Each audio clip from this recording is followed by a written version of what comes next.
I have started learning the ISL book. What should I learn alongside? Come to the class. It's tomorrow, 1500 GMT, and I'll tell you exactly what you need from the book.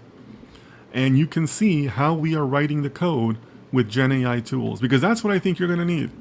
You're going to need to know how to prompt GenAI, and then also how to edit that code.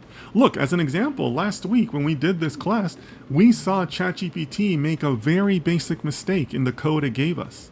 The code was like 98% right, but it made a basic mistake that we had to fix. So you're still going to have the knowledge to be able to catch those and fix them.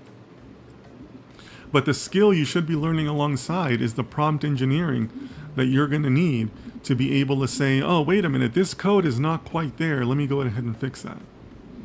And then you're also going to need the skills to be able to determine the objects that you need. You're going to need to sit at a meta level and say, okay, this is what the client wants.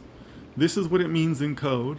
These are the classes I'm going to need. They need to talk this way. I'm going to tie them this way. The API is going to come in from this side. You're still going to need to know all that, right? So that's how you'll be working. So that's what you should be learning alongside the ISL book and your master studies and things like that.